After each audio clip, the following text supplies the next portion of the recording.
JEE mains की daily PYQ series में आज हम सेट एंड रिलेशन का एक बहुत ही शानदार काउंटिंग बेस्ड क्वेश्चन को सॉल्व करने वाले हैं।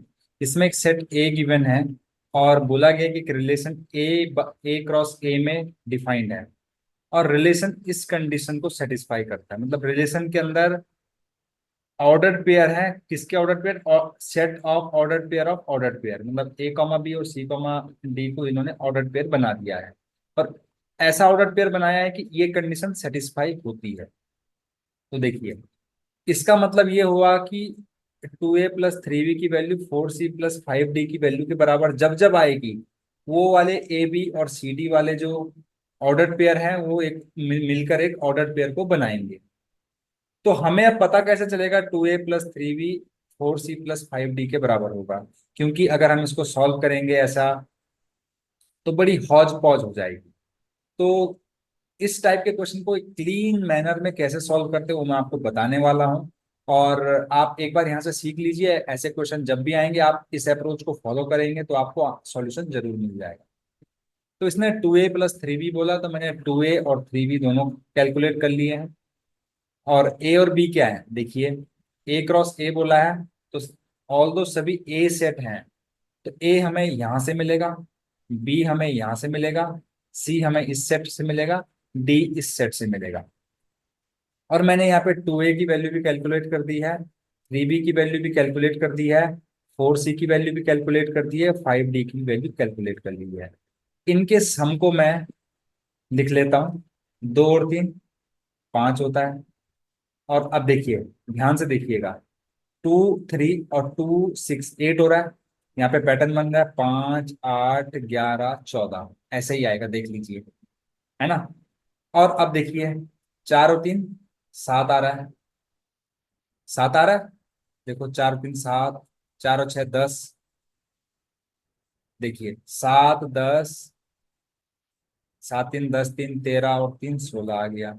इसी तरीके से नेक्स्ट में 5 7 9 11 आएगा और यही पैटर्न फॉलो होगा, इधर को 3 बढ़ेंगे, इधर को 2 बढ़ेगा। सही है, तो ये पैटर्न से हमारा क्वेश्चन जल्दी सॉल्व हो सकता है। 9 और 3 12, 10 और 2 12, 13 2 15, 16 2 18, 12 2 14, 15 2 17, 18 2 20। ये बन गया मेरा इनका पॉसिबल सम। अब इस वाले सम की बात करते हैं, इस वाले सम की, है ना। तो इस वाले सम की बात अगर हम करेंगे तो देखिए, 5 4 9 लिख दीजिए। ऐसे में 5 5 बढ़ेगा, ऐसे में 4 4 बढ़ेगा। कैसे? देखिए, 4 और 5 9, 10 4 14। देखो, 9 5 14, 14 5 19, 19 5 24। ऐसे में 4 बढ़ेगा, 9 4 13, 9 4 13, 4 17 और 4 21। ऐसे में 5 5 बढ़ा दीजिए अब, या फिर ऐसे में 18 4 22 और 4 26, 19 4 23 और 4 27 और 4 31, 24 4 28, 4 32, 4 36, है ना।